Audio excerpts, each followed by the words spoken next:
Ժողովուրդ ջան, համաձայն եմ Վայե Ղազարյանի հետ, որ մարդու արարքները որոշ առումով պայմանավորված են նրա ստացած դաստիարակության հետ։ Կա դաստիարակություն, չկան վատ արարքներ, չկա դաստիարակություն, հենա խնդրեմ։ Ես ուղղակի չեմ հասկանում, թե որտեղից կաթը շուրթերի չչորացած, բայց արդեն վարորդական իրավունքով կասեցված զրկվածը այդքան դուխ ունի, որ էլի նստի մեքենայի ղեկին ու միաստիքյան պողոտայում դառնա խոշոր վթարի պատճառ։ Դրա նմաններին պետք է մի որոշ ժամանակ ուղարկել բալանդ համտեսելու, որպեսզի խելքները գլուխները առնեն։ Դե ձեզ տեսնենք, իրավապահներ, պնդում եք, թե կաշառք տալն ու ստանալը արգելվում է, հեսա կտեսնենք, թե որքանով են ձեր խոսքն ու գործը իրար բռնում։ Միաստիքյան պողոտայում կատարվածին կանրադառնանք րոպեներ անց։ Հիմա տեղափոխվենք Արագածոտնի մարզ, ավելի ստույգ Մարգարա-Վանաձոր ավտոճանապարհի 48-րդ կիլոմետր։ Այս հատվածում կա Արտաշավան անվամբ մի գյուղ, հենց որի վարչական տարածքում էլ մթնշաղին գերմանական մեքենաշինության երկու գիգանտները՝ Mercedes-ն ու BMW-ն իրար էին գրկախառնվել, ու այդ գրկախառնությունն այնքան բուռն է եղել, որ BMW-ն ուրախությունից դուրս է եկել երթևեկելի գոտուց, բախվել քարերին, կողաշրջված հայտնվել դաշտում։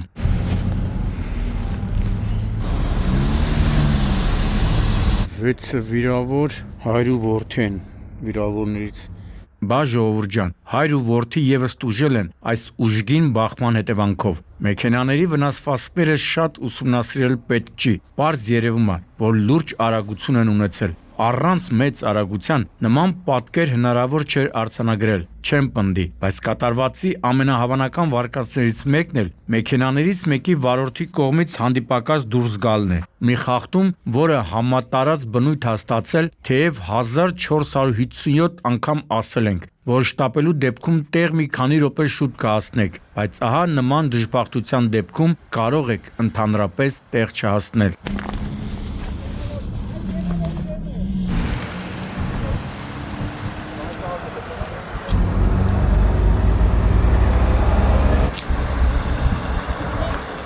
Տեսակ թամաշա անողներ են, չէ՞։ Մարդիկ այն օգնում են, մարդիկ էլ կան։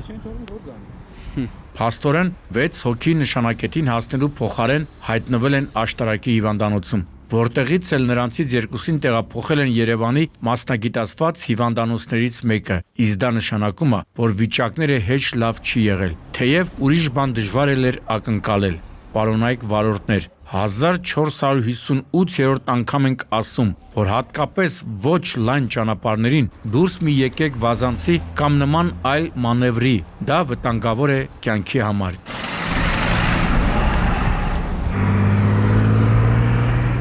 Հիմա անցնենք մանկապարտեզին, կասեք ինչ մանկապարտեզ, Շամշան, բա ժողովուրդ ջան, այս անչափածների ձեռքը կարելի է խելագարվել եւ ուրեմն ուշադրություն, գիշերը ժամը 4-ի սահմաններում այս BMW-ն Թբիլիսյան խճուղուց դեպի Աճարան փողոց տանող հատվածում բախվում է բետոնե եզրաքարին, անցնում դրանց վրայով ու բախվում հաստաբուն ծառին։ Երբ այսքանը ինձ ազանգողը պատմում էր, ասեցի, թե հաստատ ալկոհոլի ազդեցության տակ գտնված վարորդներից մեկի արկածներն է, բայց ազանգողի պատասխանը ինձ շոկի մեջ գցեց։ Մարմնական, հա։ Հա, այսինքն քնի չա գալու էլի։ Լուստեն է։ Հələ դետալների ուրա գնացի հասե։ Օ, դժոխային արագություն։ Եվ ուրեմն ինչ ասեց ազանգողը, թե բա չէ Շամշան ջան, վարորդը ոչ թե ալկոհոլի ազդեցության տակ էր, այլ 15-ամյա մի աղջնակ է, ստիպված եղավ բացականչել։ Ինչ, որովհետև մեծ արագության BMW, 15 տարեկան աղջիկ, գիշերը ժամը 4։ Մի խոսքով, բնական մարդու մոտ իրոք կարող է այդ լուրից ուղեղը կախեր, հասնելով դեպքի վայր, ու որոշ մանրամասներ ճշտելով հասկացա, որ ազանգողը ճիշտ էր, ու վթարը տրագիկ շղթայի մի մասն էր միայն։ Հա, դրա հավանականություն կար, որ կարող բռնկվեր։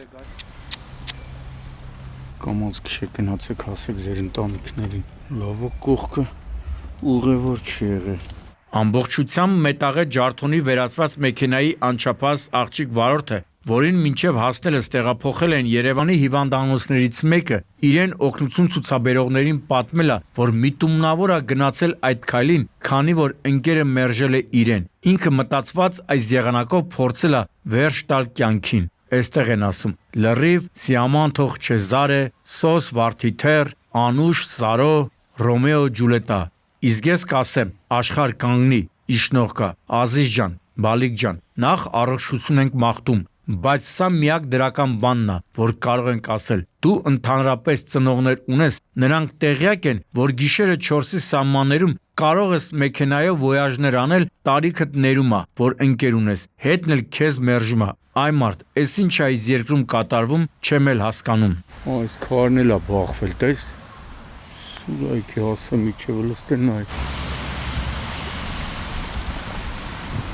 Բահալստեղ նայք, մեզ Մերսեդեսի վիճակը նայք։ Եկեք մինչև այս վթարի մանրամասները ներկայացնելը ձեզ մի վիդեո ցույց տամ, որը կօգնի հասկանալ Միաստիկյան պողոտայում կեսօրից 40 րոպե անց կատարվածի պատճառները։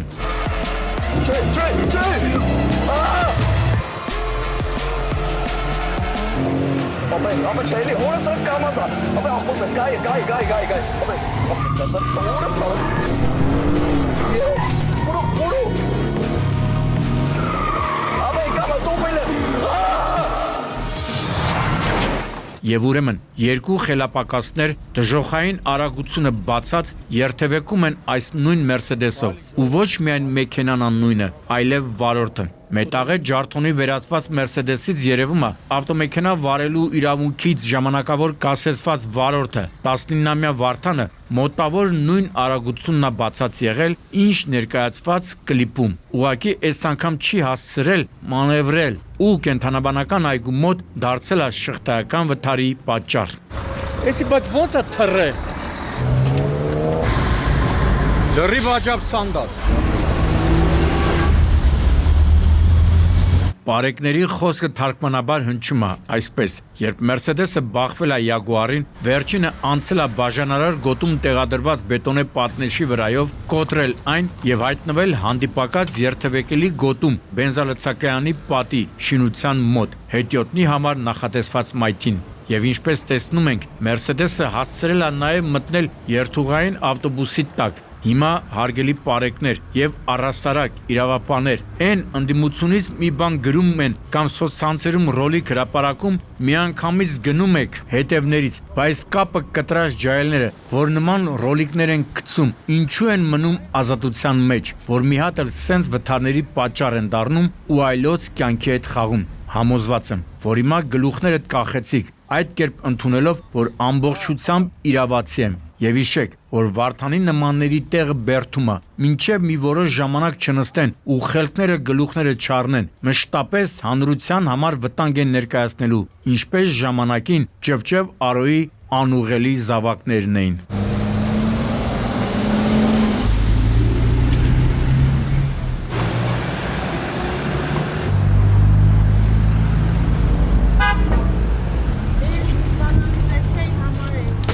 Այ քույրիկ ջան, ինչ կանալիզացիա, հասկացանք, որ ազիվ ինձ բռնցրել ես, բայց ինչպես հայտնի ֆիլմում ասվում, այնտեղ կործանվել Արմենիա, դու ստեղ զբաղվել մանր-մուներ հարցերով։ Լավ, ինչևէ, քու հարցով էլ կզբաղվենք, բայց հիմա տեղափոխվենք նոր Արեշ թաղամասի 12-րդ փողոց, հենց որտեղից էլ իրավապահները ժամը 17-ի սահմաններում ահազանգ են ստացել, որ տներից մեկում դիկա։ Հասնելով դեպքի վայր, մռայլ տրամադրությունս փոքր-ինչ փոխվեց, տեսնելով պատերին այս նկարները, բայց լավ բան էին մտածել։ Ցավոք, սա այս այցելության միակ դրական նոտան էր։ Սա այրան հետքերը։ Փաստորեն ստացված օպերատիվ տեղեկատվությունը հավաստի էր։ Նշված տանը քրեական եւ համայնքային ոստիկանները հայտնաբերել են տղամարդու դի։ Իսկ ինչ պետք է հետո անել։ Այո, նախաձեռնել քրեական վարույթ, քննիչի որոշմամբ անցկացնել դատաբժշկական փորձաքննություն, որպեսզի պարզեն մահը բնական է, թե կողմնակի միջամտություն կա։ Ինչն էլ արեցին ու անգամ մակերեսային զննությունը ի հայտ բերեց փաստը, որ ազգությամբ պարսիկը սպանվել է։ Համենայն դեպս նրա մարմնին առկա էին դանակի մի քանի հարվածների հետքեր։ Մեր ունեցած տեղեկություններով այս հարցում նրան օգնել են էլի ազգությամբ պարսիկներ, սակայն նախաքննության շահերից ելնելով այլ մանրամասներ չենք հայտնի։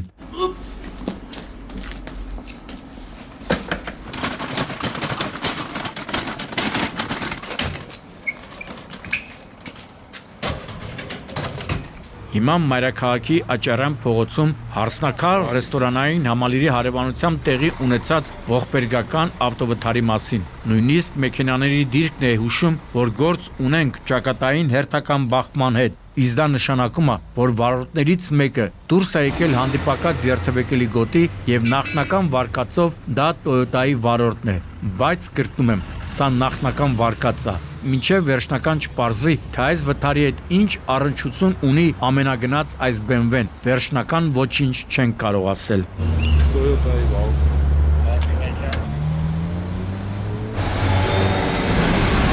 Փոխարենը կարող ենք ասել, թե ինչ հետևանքներ է ունեցել ապրիլի 25-ին տեղի ունեցած վթարը։ Նախ տեղեկացա, որ BMW-ն վարել է 35-ամյա Գեգամ Խաչատրյանը, Տեսլան 36-ամյա Անդրանիկ Պողոսյանը, իսկ Toyota-ն 75-ամյա Ազատ Գրիգորյանը։ Առանց ասելու էր պարզ էր, որ վիրավորները հաստատ Toyota-ում են եղել։ Տեղեկացա, որ 75-ամյա վարորդին շտաբօգնության բժիշկները տեղում օգնություն են ցուցաբերել, ապա տեղափոխել Սուրբ Գրիգոր Լուսավորիչ բժշկական կենտրոն։ Կար ժամանակ անց նշված բժշկական կենտրոն են տեղափոխվել նաև Toyota-ի ուղևորներ 39-ամյա Նարինեն եւ 7-ամյա Հայկը։ Ցավոք հաջորդ օրը Toyota-ի վարորդը գիտակցության չգալով հիվանդանոցում մահանում է։ Եթե սպասում եք, որ ես նոտացիաներ եմ կարդալու, չեմ անի նման բան, որովհետև կատարվածի պատկերը հստակ չէ։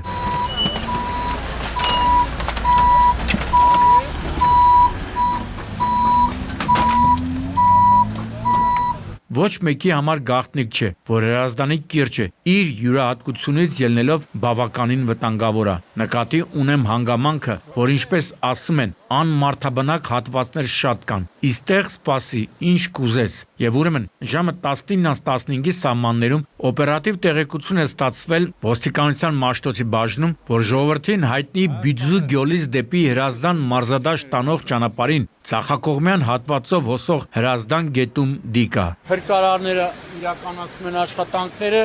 եւ Մալացիայի համայնքային ոստիկանները։ Բայց գետը բավականին վարար է։ 40 րոպեում գետը վարար է։ Կողոք շիտանի։ Վայ մամա ջան։ Սենց հա մտնում։ Վերևից։ Ինչ մետր շատ վարար է, տեն մեզ չի։ Վտանգավոր է, նայ։ Ու այդ հանգամանքը խանգարում էր փրկարարներին ու իրավապահներին հայտնաբերել տղամարդու մարմինը։ Կարող է հարցնեք, բայց հաստատ դիկար, ճիշտ հարց է ժողովուրդ ջան, բայց ազանգողը, ով գետի մեջ նկատել էր դին, նաև նկարել էր մարմինը, բայց մինչև կժամանեին օպերատիվ ծառայությունների աշխատակիցները գետի հունը բարձրացել էր, իսկ դա նշանակում էր, որ անհրաժեշտ է ջրասուզակի օգնությունը, որպեսզի պարզեն, թե արդյոք դին նշված հատվածում ջրի տակ էր, թե գետը քշել էր, իսկ մինչ ջրասուզակը կգար, իրավապահները գնացին վերանեն որպես անհայտ որոնվող քաղաքացիների ցուցակը։ Ջուրը տեսար ոնց տարավ։ Լավա ճոպանները կապած էր։ Շատ վարարա ջուրը լստեն նայ։ Այս հերոս ջրասուզակի չարչարանքը ապաշխարանք ստացավ։ Մեծ դժվարությամբ այդուհանդերձ ջրասուզակը հատուկ փրկարարական ջոկատի հատուկ փրկարարների եւ Երևանի փրկարարական ջոկատներից մեկի փրկարարների օգնությամբ մոտեցավ դիակին եւ այն ճոպանների միջոցով մեծ դժվարությամբ դուրս բերեցին անվտանգ վայր։ Չգիտեմ, թե անհայտ կորածների մասով իրավապահները ինչ պարզեցին եւ արդյոք տեղի ունեցածը սպանություն է, թե դժբախտ պատահար, բայց հերթական անգամ համոզվեցինք, որ փրկարարական ծառայությունում իրոք կարգին թասիբով տղերք են աշխատում։